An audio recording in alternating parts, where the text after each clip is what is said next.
जहां राजतंत्र को लाने का पूरा प्रयास हो रहा है, जहां लोकतांत्रिक व्यवस्था के ऊपर हर रोज हमले हो रहे हैं, ऐसे में अगर पब्लिक सेक्टर प्राइवेट सेक्टर में तब्दील हो गए, ये देख लीजिए तरीका, पब्लिक सेक्टर अगर प्राइवेट सेक्टर में तब्दील हो गए तो आरक्षण की नीति रहने के बावजूद आप इसके लाभ से वंचित होते चले जाएंगे।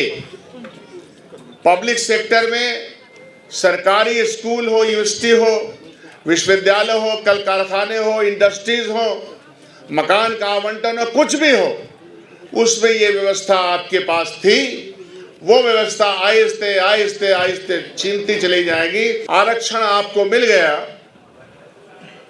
उस आरक्षण को लागू नहीं किया जाए, इसके लिए विभिन्न बहाने आपको हर रोज अपने दफ्तर में, अपने ऑफिसेस में, अपने अफसरान के जरिए मिलते रहते हैं, इसलिए कि सामाजिक व्यवस्था और सामाजिक मानसिकता नहीं बदली।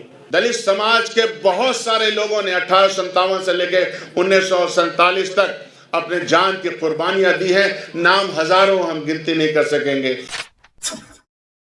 आपसे विविध राज्य से हमारा संबंध जवाहरलाल नेहरू विश्वविद्यालय के दिनों का है। आप हमारे सीनियर रहे हैं यूनिवर्सिटी में और अपने जीवन काल के शुरुआत के दिन से ही सामाजिक न्याय और सामाजिक व्यवस्था के खिलाफ जो चल रही है, सामाजिक व्यवस्था उसके खिलाफ और सामाजिक न्याय के पक्ष में अपनी आवाज़ बुलंद करते रहे। मैं चंद लाइनें, जब भारत का संविधान पेश किया गया और संविधान निर्माताओं में पूरी कमेटी ने इसको पास किया, उस वक्त के बाबा साहब भीमराव अंबेडकर के चंद लाइनों का, चंद जो शब्द हैं वो सिर्फ सुना करके मैं एक दो सेंटेंस बात करूंगा। संविधान चाहे कितना ही अच्छा हो, यदि उसे लागू करने वाले लोग अच्छे नहीं हैं तो संविधान ज़रूर बुरा साबित होगा, और यदि लागू करने वाले लोग अच्छे होंगे तो संविधान भी हितकारी साबित होगा। यह बात मैं इसलिए कह रहा हूँ कि हर रोज़ हम लोग संविधान पे हमले देख रहे हैं और वो वही लोग हैं जिनके पास संवेदनहीनता की प्रकाष्ठा है, जो संवेदनशील नहीं है। समाज का यह वर्ग जो हजारों साल से तारीखी तौर पर सताया गया, कमज़ोर कराया गया, दौलत की हिस्सेदारी नहीं हुई और आज़ाद मुल्क में भी इस हिस्सेदारी के प्रोसेस को विभिन्न तरीकों से कमज़ोर किया गया। संवैधानिक व्यवस्था होने के बावजूद जो राजनीतिक व्यवस्था हमारे पास रही, जो आर्थिक व्यवस्था हमारे पास रही, इन तमाम व्यवस्थाओं में इसको कमज़ोर किया गया। लेकिन साथ साथ संघर्षों का सिलसिला भी चलता रहा और आज भी संघर्षों का सिलसिला जारी है, जिसमें उदित राज जी की भूमिका बहुत बड़ी है। मैं चूँकि इनको बहुत दिनों से जानता हूँ, लाखों लोगों की तादाद में आप हमेशा इस विषय पे आते हैं। जब आरक्षण आपको मिल गया,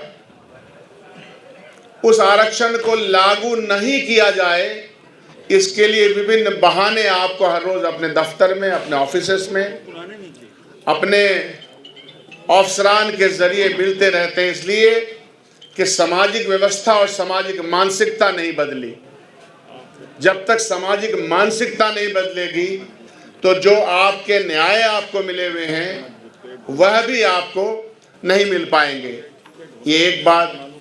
दूसरी बात यह है कि आज के दिनों में, ख़ास तौर पे इस अधिनायकवाद के समय में, जहां राजतंत्र को लाने का पूरा प्रयास हो रहा है, जहां लोकतांत्रिक व्यवस्था के ऊपर हर रोज हमले हो रहे हैं, ऐसे में अगर पब्लिक सेक्टर प्राइवेट सेक्टर में तब्दील हो गए, ये देख लीजिए तरीका, पब्लिक सेक्टर अगर प्राइवेट सेक्टर में तब्दील हो गए तो आरक्षण की नीति रहने के बावजूद आप इसके लाभ से वंचित होते चले जाएंगे।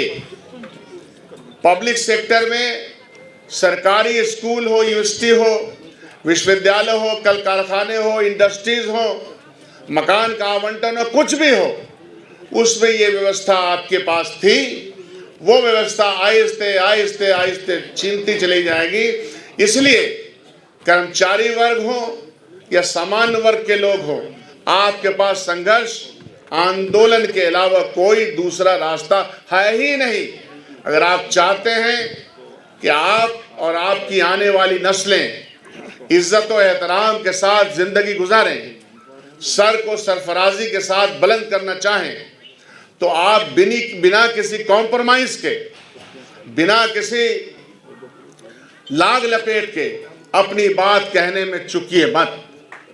ये अगर आप नहीं करेंगे तो फिर आप उपयोगिता की एक वस्तु होते रहेंगे। आपका जीवन इसी तरह से घिसता रहेगा, हम सब लोगों का जीवन। राजनीतिक तौर पर इस बात की आवश्यकता है आज के दिन में, आज के पस मंजर में और आज के परिप्रेक्ष्य में, कि राजनीतिक तौर पर आज जो अधिनायकवाद चल रहा है, आज जो राजतंत्र की तरफ बढ़ा हुआ ये कारवां चल रहा है, इसके खिलाफ हम सब लोगों को मिलजुल करके हमारे ऊपर जो हमले और इसका प्रतिकार करें, आने वाली सरकार बनाएं। अभी मुझे जो उदित राज जी ने इंफॉर्मेशन दिया, जो कि मुझे होना चाहिए था, कि यह जो पार्लियामेंट बना है और पार्लियामेंट को जिस तरह से, जिस जल्दीबाजी में, हड़बड़ी में बनाया गया है और जिन प्रतीकों का वहां इस्तेमाल किया गया है, वो तमाम प्रतीक आपके पक्ष के नहीं हैं। मनुवादी व्यवस्था को स्थापित करने वाले प्रतीक वहां हैं। आप चले जाएं, देखें। तो इसीलिए राजतंत्र की तरफ संविधान को तोड़ते मरोड़ते पहुंचा जा रहा है। आज के दिन की आवश्यकता है कि बाबा साहेब भीमराव अंबेडकर के नाम से ही उसका नामकरण होना ही चाहिए, चाहे इसके लिए कुछ भी करना पड़े। आप ये देखिए, आपके स्मृति में ये बात बार बार आनी चाहिए कि उसके उद्घाटन में हमारे समाज के, शेड्यूल्ड ट्राइब समाज के, हमारी जो प्रेसिडेंट ऑफ इंडिया हैं, हम सब लोग कहते रहे कि उनको दावतनामा देना चाहिए, उनको इनॉग्रेशन के लिए बुलाना चाहिए, लेकिन नहीं बुलाया गया। तो आप समझ रहे हैं, जिस सिंबल को स्थापित किया गया वो राजतंत्र का सिंबल है। राजतंत्र के खिलाफ हमारे पुरखों ने यही लड़ाई लड़ी थी। हमारे बड़ों ने यह लड़ाई राजतंत्र को बदल करके उस साम्राज्यवाद के खिलाफ एक संविधान के साथ जो सरकार बनाने की बात कही थी, जिसमें गांधी, अंबेडकर, जवाहरलाल नेहरू, मौलाना अबुल कलाम आजाद और अन्य तमाम वर्गों के लोगों ने जान की कुर्बानियां दी।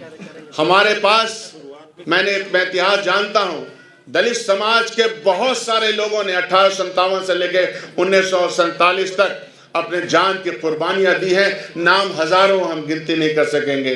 तो आने वाले दिनों में जो ये असेंबली होने जा रही है, आपने मेरी आंखें खोल दी है। असेंबली जो सर होने वाली है, इसी असेंबली में 4 दिन का है। दूसरे दिन, जैसा मुझे विराज जी ने बताया है, और मुझे रेजोल्यूशन भी मिल गया है तेलंगाना का, तो मैं आपसे वादा करता हूं कि रेजोल्यूशन वहां हम रखेंगे। पहले दिन से ये आवाज़ बुलंद होगी। यही बात कह करके मैं अपनी बात खत्म करता हूं। जय भीम, जय हिंद।